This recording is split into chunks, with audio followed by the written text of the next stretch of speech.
अब बात की जाती है फॉरेन ट्रेड की। ट्रेड पॉलिसी मतलब हमारी जो फॉरेन ट्रेड पॉलिसी थी वो इम्पोर्ट सब्सिट्यूट हो गई। इम्पोर्ट सब्सिट्यूट का मतलब, क्योंकि हमें पता है कि हमारा जो लॉन्ग टर्म टारगेट थे, ऑब्जेक्टिव थे, उसमें एक सेल्फ रिलायंस भी ऑब्जेक्टिव था कि भाई हम अपने देश में हर चीज़ को प्रोडक्शन करेंगे, मैक्सिमम प्रोडक्शन जो अपने देश में हो सकता है उसका प्रोडक्शन करेंगे, कम से कम इंपोर्ट करेंगे।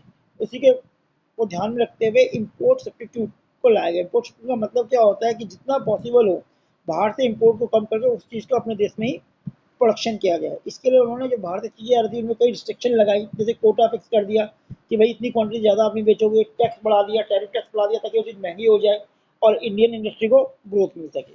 तो फॉरेन ट्रेड का सबसे इंपॉर्टेंट पार्ट है इंपॉर्टेंट इंपोर्ट सब्स्टिट्यूशन, मतलब इंपोर्ट को खत्म करके या कम करके उस चीज़ का प्रोडक्शन अपने देश में ही किया जाए। तो देखो लिखा है the industrial policy adopt the clause related to the trade policy. In the first 7 planned trade was practiced with the commonly called the inward look trade policy. Inward looking trade policy industry study का मतलब होता है कि अपने देश के sources को देखो और उससे ही प्रोडक्शन करने की कोशिश करो, इनफैक्ट कि बाहर से चीज मंगाई जाए। Technology strategies call import substitute, this policy is related substitute import and domestic production. अब इनवर्ड लुकिंग ट्रेड पॉलिसी का है, इसमें क्या कहा गया कि in order to attain self-reliance, India follow the policy of protection, and the base aim to this policy was to protect the domestic industry from foreign competition. It was assumed that if the domestic industry are protected, उनका मानना था कि domestic industry protect किया जाए, they will learn to compete in the course of time. धीरे धीरे वो competition में उतर सकती हैं। And this policy is popularly known as inward looking trade strategy and policy of import substitute। तो मतलब इसमें ध्यान रखना कि हमें अपने देश की इंडस्ट्री को ग्रोथ करने के लिए उस पर ध्यान देना चाहिए, इनफैक्ट कि बाहर से कोई चीज़ मंगाई जाए। तो धीरे धीरे अगर देश में प्रोडक्शन बढ़ेगा, कोई इंडस्ट्री बढ़ेगी तो बाहर भी कॉम्पीट कर सकती है।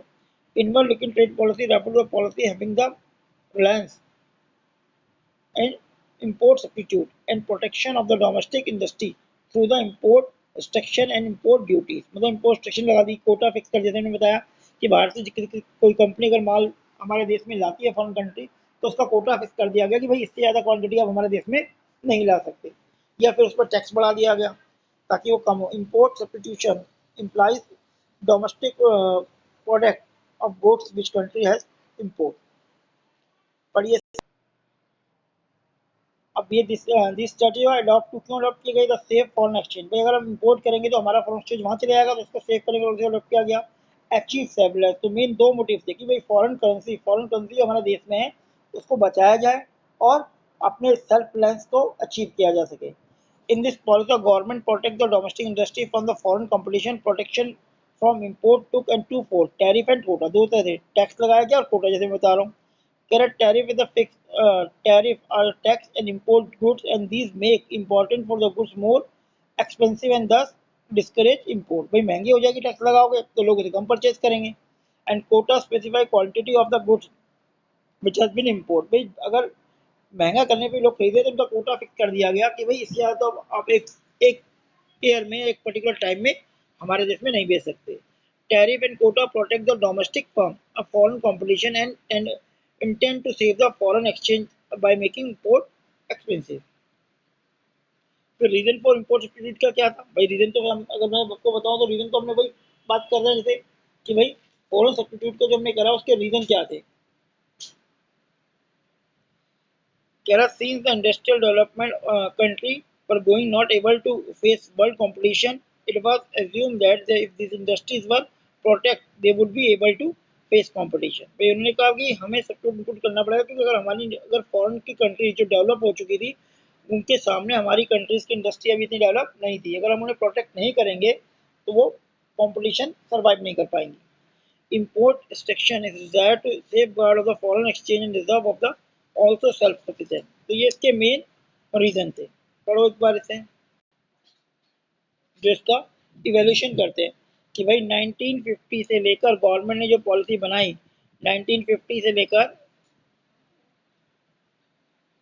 90 तक हर फील्ड में उसके इकोनॉमी के अंदर इम्पैक्ट क्या पड़े। तो पहले बात करते हैं पॉजिटिव इम्पैक्ट की।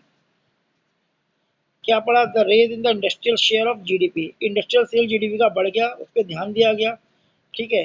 The proportion GDP contribution the industrial sector increase for the period 11.8%। 1951 में वो जो कि 24% से 11.8 था, वो बढ़ के 24.6 हो गया। तो ये डेटा आप याद रख सकते हो। इनफैक्ट डेवलपमेंट हुई थी उसकी बात की जा रही है, पढ़ो यहाँ तक।